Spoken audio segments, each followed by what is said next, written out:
عشرہ یہ پورے رمضان کا عطر،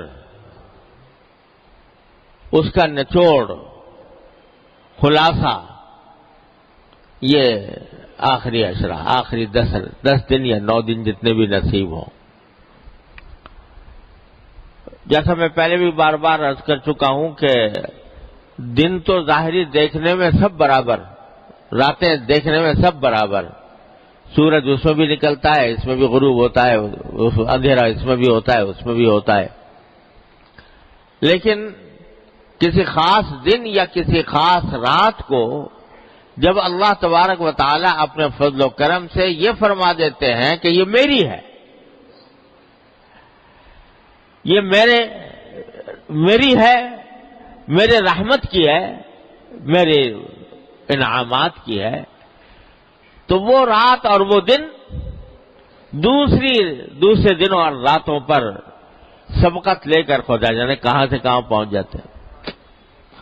تو یہ 10 دن جو آنے والے ہیں اور خاص طور سے اس کی 10 راتیں، یہ پورے رمضان کا عطر ہیں.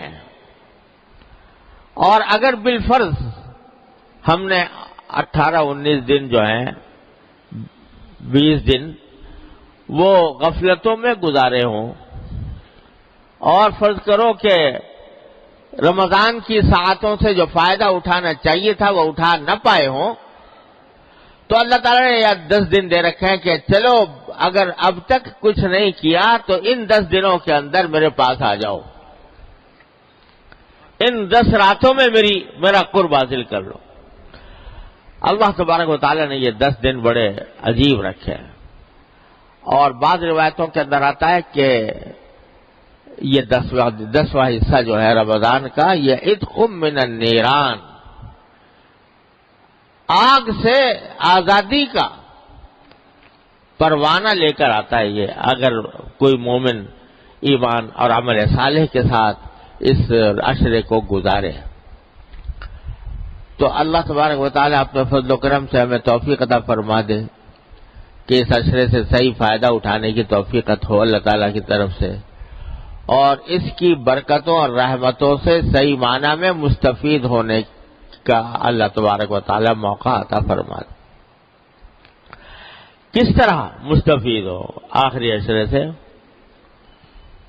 سب سے پہلی بات تو یہ ہے کہ اسی عشرے کے اندر وہ رات آنے والی ہے، شب قدر، لیلۃ القدر، جس کے بارے میں اللہ تعالی نے پوری سورت نازل فرمائی کہ ہم نے یہ قرآن لیلۃ القدر میں اتارا، اور تمہیں کیا پتا کہ لیلۃ القدر کیا چیز ہے؟ یہ ہمارا اللہ تعالی تبارک و تعالی فرما رہا ہے، تم کیا جانو لیلۃ القدر کیا چیز ہے؟ اور تمہاری محدود عقل اور سمجھ کے مطابق ہم اتنا کہہ دیتے ہیں کہ یہ رات 1000 مہینوں سے زیادہ بہتر ہے. کیا سمجھو گے تم اس کی حقیقت کو؟ اپنی اس محدود عقل سے، محدود سمجھ سے کیا سمجھ سکتے؟ لہذا تمہاری سمجھ میں لانے کا ایک جو آسان تمہاری سمجھ میں آ جائے اتنا بتا دیتے ہیں کہ 1000 مہینے سے بہتر ہے، 1000 مہینے سے بھی بہتر. اور عربی میں جو لفظ استعمال فرمایا خیر، وہ معمولی بہتر کے لیے نہیں آتا، یعنی جیسے 19-20 کا فرق ہو، 20-21 کا فرق ہو، اس کے لیے نہیں کہتے خیر. بہت زیادہ، جب ایک چیز دوسری چیز سے بہت بہتر ہو تب کہتے ہیں خیر. تو خیر من الف شہر کے معنی 1000 مہینے سے بھی بہت بہتر. کتنی بہتر؟ کتنی بہتر تم سمجھ نہیں سکتے. لہذا تمہاری محدود عقل کے مطابق اتنا کہہ دیا ہم نے کہ 1000 مہینے سے بہتر ہے. کتنی بہتر ہے تمہاری عقل میں پوری طرح آ نہیں سکتا. ارے بھائی، اس اللہ جل جلالہ کی عطا کی، اس کی نعمتوں کی آدمی اگر گنتی کرنا چاہے تو گنتی نہیں کر سکتا، گنتی ختم ہو جاتی ہے. اور گنتی کرنے کے جو مصنوعی طریقے ایجاد ہوئے ہیں وہ بھی ختم ہو جاتے ہیں. اتنی زیادہ ہے لیلۃ القدر. اللہ اکبر کبیرہ. تو جب نبی کریم سرورت عالم صلی اللہ علیہ وسلم کو یہ بتایا گیا کہ لیلۃ القدر اتنی عظیم الشان رات ہے، تو اب دیکھیے رسول کریم صلی اللہ علیہ وسلم نے شروع میں یہ نہیں بتایا گیا تھا کہ کس وقت ہوگی، بلکہ یہ بھی نہیں بتایا گیا تھا کون سے عشرے میں ہوگی. تو رسول کریم صلی اللہ علیہ وسلم نے شروع میں پورے مہینے کا اعتکاف فرمایا. پتہ نہیں تھا نا کہ کون سی رات شب قدر ہوگی، تو مہینے کے کسی بھی دن میں ہو سکتی ہے. تو آپ نے پورے مہینے کا اعتکاف فرمایا کہ بہرحال کسی نہ کسی رات میں تو ہے، تو وہ رات اگر اعتکاف کی حالت میں گزر جائے گی تو انشاءاللہ اس میں عبادت میرے نام اعمال میں لکھی جائے گی. ایک عشرہ گزرا، دوسرا عشرہ گزرا، تو دوسرے عشرے کے وقت میں جب دوسرا عشرہ آیا، یعنی 10ویں تاریخ سے کی رات سے اور 20 کی صبح تک، تو 20 کی صبح کو عشرہ ختم ہو رہا تھا، تو بعض صحابہ کرام نے اپنا جو سامان تھا اعتکاف کا وہ گھر لے گئے، بھیج دیا کہ آج شام سے اٹھیں گے اعتکاف سے، کیونکہ ہر 10 دن کا اعتکاف کی نیت کی تھی. تو اٹھنے تھے.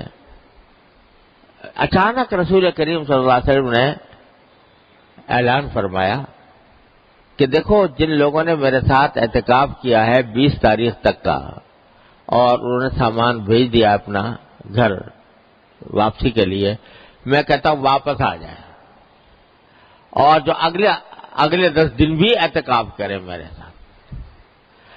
اور وجہ یہ بتائی کہ اب مجھے اللہ تبارک و تعالیٰ کی طرف سے بتایا گیا ہے کہ لیلۃ القدر آخری عشرے میں ہوگی. پہلے یہ بات نہیں بتائی گئی تھی، اس واسطے اعتکاف دوسرے عشرے کا دن بھی چل رہا تھا، اور صحابہ کرام نے ختم بھی کر دیا تھا. 20 تاریخ کو اپنے سامان بھیج دیا تھا کہ گھر جائے. لیکن آپ نے اعلان فرما دیا کہ جن لوگوں نے میرے ساتھ اعتکاف کیا تھا لیلۃ القدر کی تلاش میں، اب وہ واپس آ جائیں، اور اب مجھے بتایا گیا ہے کہ عشرہ اخیرہ میں ہوگی. چنانچہ پھر صحابہ کرام آ گئے، اب پھر آپ نے اعتکاف کیا. پھر آئندہ سال سے ہر سال آخری عشرے میں اعتکاف فرماتے رہے. لیکن یہ بتا دیا اس سے کہ دیکھو لیلۃ القدر اتنی بڑی چیز ہے کہ سید الاولین والآخرین صلی اللہ علیہ وسلم، جن کے بارے میں اعلان کر دیا اللہ تعالیٰ نے کہ اول تو آپ معصوم ہیں، کوئی غلطی ہو نہیں سکتی، اور اگر ہو بھی کوئی بھول چوک تو سب معاف ہے آپ کی، اگلی پچھلی. وہ بھی لیلۃ القدر کو حاصل کرنے کے لیے پورے مہینے کا اعتکاف کر رہے ہیں. تو یہ اہمیت بندوں کے سامنے بتا دی اللہ تعالیٰ نے اس طریقے کے تحت کہ دیکھو جب سید الاولین والآخرین صلی اللہ علیہ وسلم اپنے آپ کو اس لیلۃ القدر کا ضرورت مند سمجھتے ہیں تو ہم اور تم کس شمار کردار میں. تو اتنی عظیم عظمت. پھر اور ایک قصہ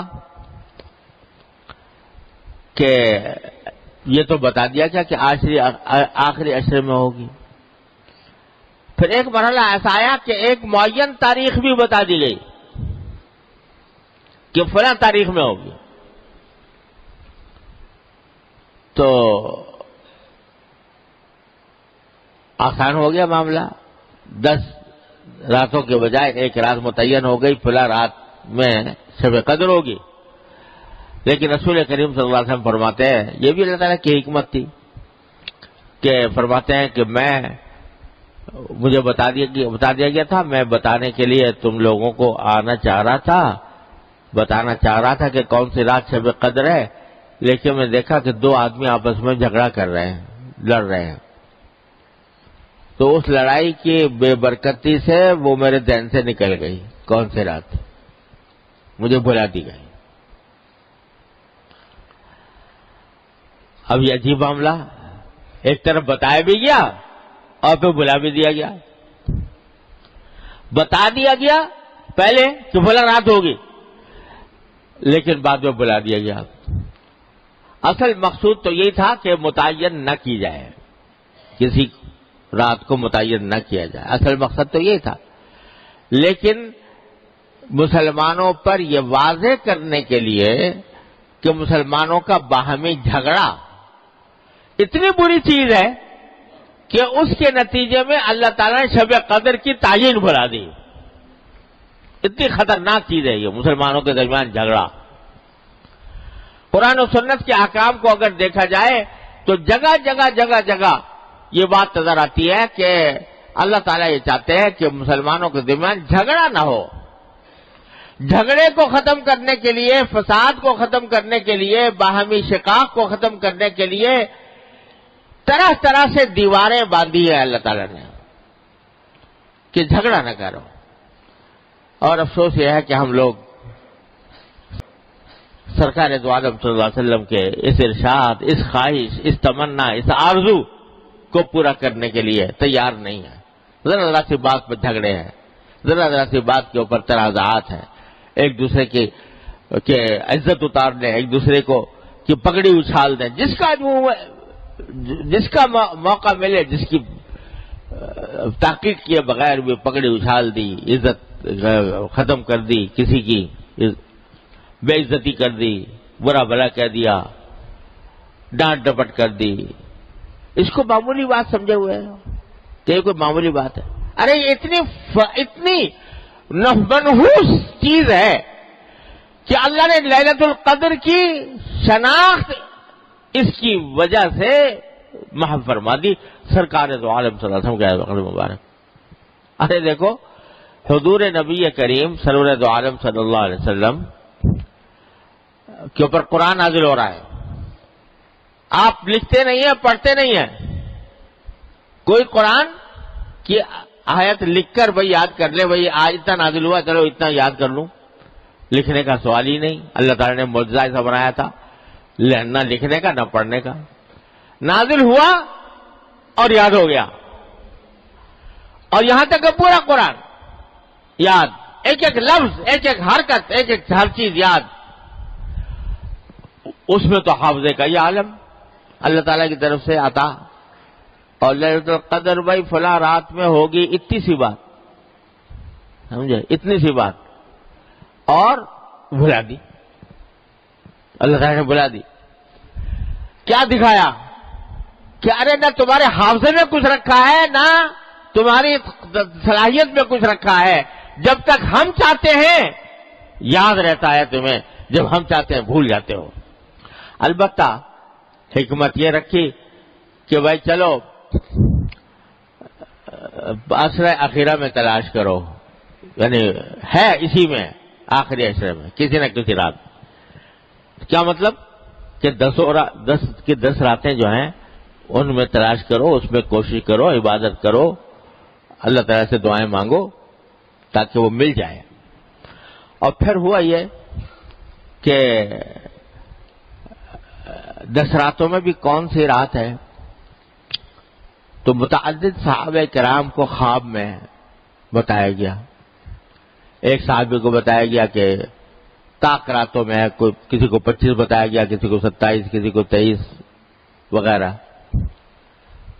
بہت سارے صحابہ نے آ کے بتایا کہ ہمیں خواب میں اس فلاں رات میں ہو۔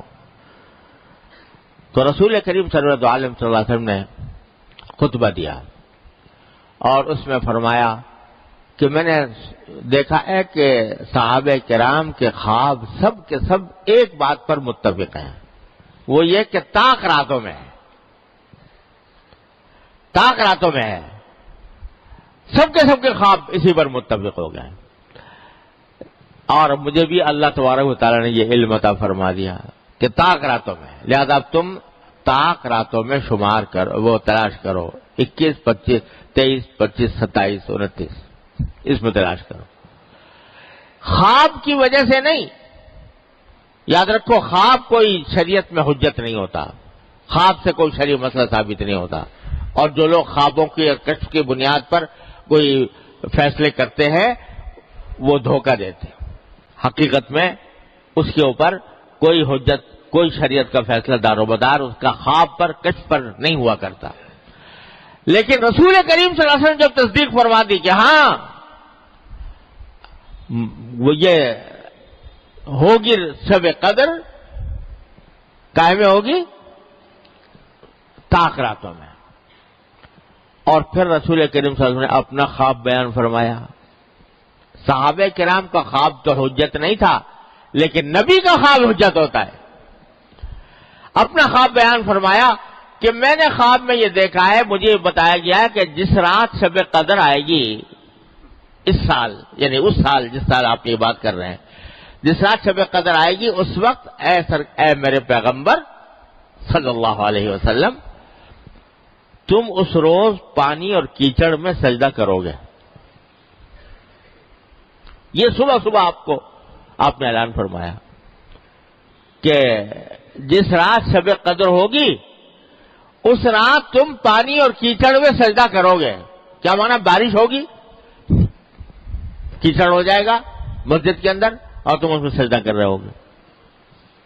یہ صبح کا وقت ہے 20 تاریخ کا، 20ویں رمضان کا. اس وقت آپ نے اعلان فرمایا. صحابہ کرام فرماتے ہیں پورا آسمان صاف پڑا ہوا تھا، کوئی بدلی کا ٹکڑا بھی نہیں تھا.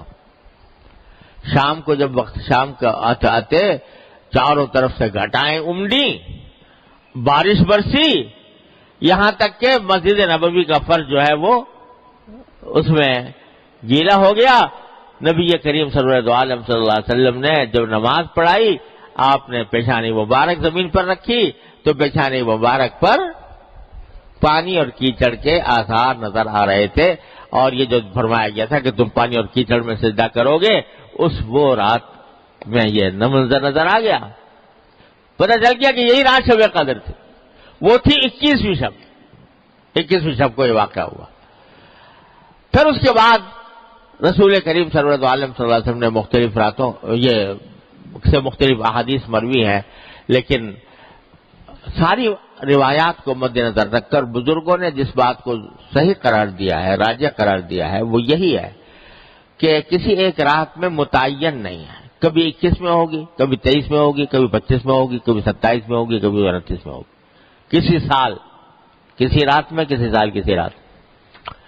تو بھائی یہ اللہ تعالیٰ کی نعمت آنے والی ہے، اس کو فضول ضائع کرنے سے بچانے کی ضرورت ہے. کیا کریں اس میں؟ رات کے وقت میں جاگنا جتنا ہو سکے. اس جاگ کر اس کو میلے ٹھیلوں کی نظر نہ کرو خدا کے لیے کہ چراغاں ہو رہا ہے اور جلسے ہو رہے ہیں اور تقریریں ہو رہی ہیں اور تقریب ہو رہی ہے اور دعوتیں ہو رہی ہیں اور دیگیں چڑھ رہی ہیں اور برتن کھنکھنا رہے ہیں اور اس کا انتظام ہو رہا ہے. ساری رات ضائع ہو گئی اسی میں. ارے بھائی یہ اللہ تعالیٰ کی نعمت ہے. یہ ایسی رات ہے کہ اس میں بندہ ہو، اس کا اللہ ہو. بس کوئی تیسرا حائل نہ ہو بیچ میں. بندہ اور اس کا اللہ. بس آپس میں براہ راست رابطہ قائم کرو. کس طرح کرو؟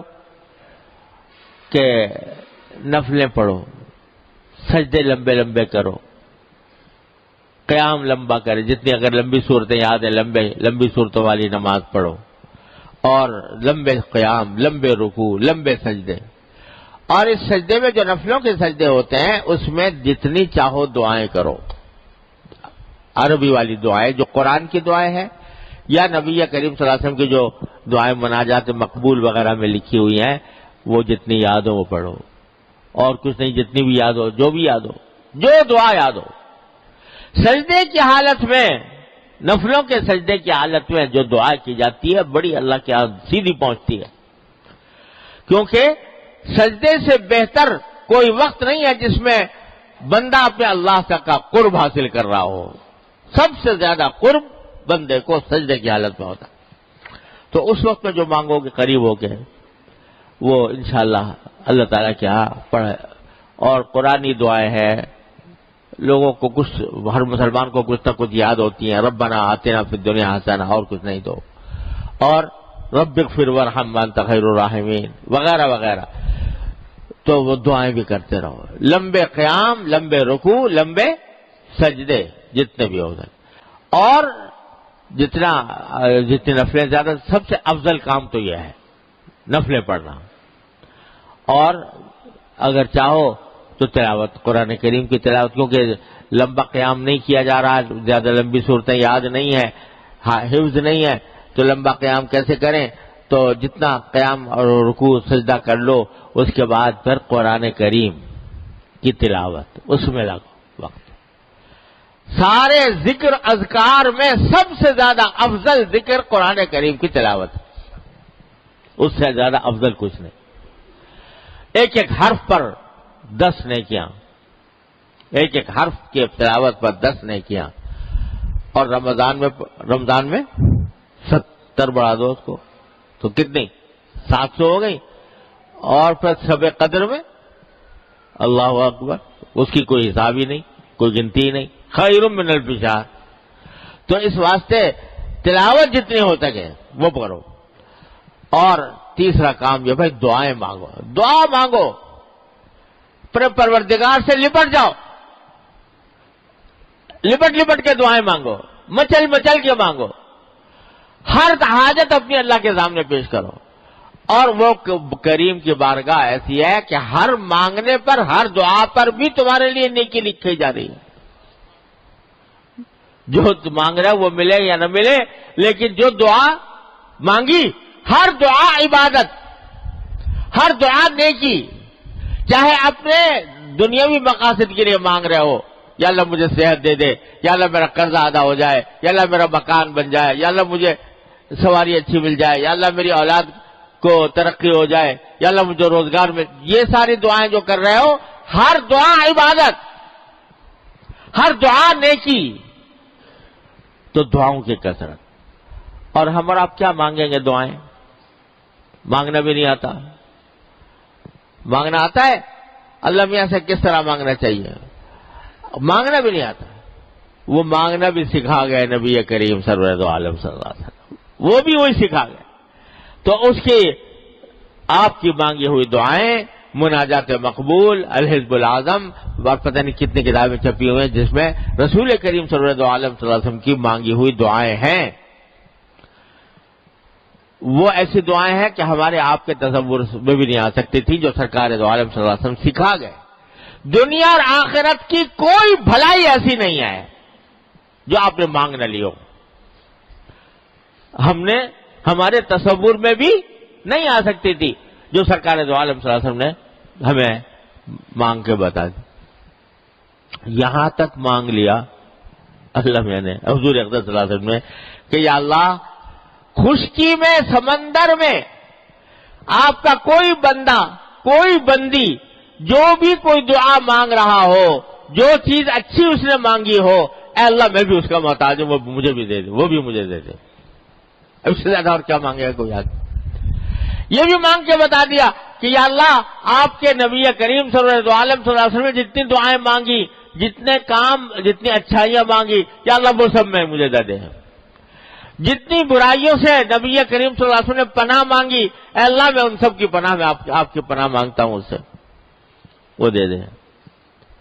کوئی گوشہ چھوڑا نہیں، دنیا آخرت کی بھلائی کا کوئی گوشہ چھوڑا نہیں جو آپ نے مانگا نہ ہو. لہذا وہ دعائیں مانگیں. مناجات مقبول کے نام سے چھپی ہوئی ہے کتاب، اور حضور اقدس صلی اللہ علیہ وسلم کی مانگی ہوئی دعاؤں کی اور بھی کتابیں ہیں، حزب العظم بھی ہے، اور پتہ نہیں کیا کیا ہے.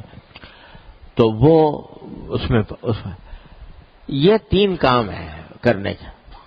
اور چلتے پھرتے، اٹھتے بیٹھتے، بہرحال انسان کی ضرورت ہے، کبھی اٹھتا ہے، کبھی بیٹھتا ہے، کبھی. تو چلتے پھرتے، اٹھتے بیٹھتے کلمہ، تیسرا کلمہ، سبحان اللہ والحمد للہ ولا الہ الا اللہ واللہ اکبر وللہ الحمد. یہ کل چلتے پھرتے زبان پہ ہو. یہ 4 کام ہیں، اس میں گزار دیں رات. نفلیں، تلاوت، دعا، اور چلتے پھرتے اٹھتے بیٹھتے ذکر اللہ تبارک و تعالیٰ کا. اللہ تبارک و تعالیٰ اس طرح اگر رات گزار لی تو امید ہے اللہ کا شکر. کیا امید ہے؟ کہ اگر 1000 مہینے تک راتیں اس طرح گزاری ہوتی تو اس سے بھی کہیں زیادہ فضیلت، اور اس سے بھی زیادہ کہیں اجر اور فائدہ حاصل ہوگا اس ایک رات میں۔ تو چلو بھائی پتہ نہیں ہے کون سی ہے، تو 5 ہی تو راتیں ہیں نا، 21، 23، 25، 27 اور 29۔ ان 5 راتوں کو اس طرح گزارنے کی کوشش کر لیں۔ اللہ تبارک، جو لوگ ماشاءاللہ اعتکاف کی نیت میں کیے ہوئے ہیں، اعتکاف کر رہے ہیں، انشاءاللہ ان کے لیے تو بہت ہی عظیم فضیلت ہے کہ سارا وقت ان کا عبادت ہی میں گزرے گا۔ اگر فرض کرو سو بھی رہے ہوں اعتکاف کی حالت میں تو وہ بھی عبادت میں لکھا جائے گا، کیونکہ اعتکاف میں ہے۔ اس واسطے ان کو تو ہے ہی، اور اگر نہیں اعتکاف تب بھی ان 5 راتوں کے اندر ان کاموں کا اہتمام کر لے۔ اللہ تبارک و تعالیٰ اپنے فضل و کرم سے مجھے، آپ کو، سب کو اس کی توفیق عطا فرمائے اور اس کے انوار و برکات سے ہم سب کو سرفراز فرمائے۔ وآخر دعوانا الحمدللہ رب العالمین۔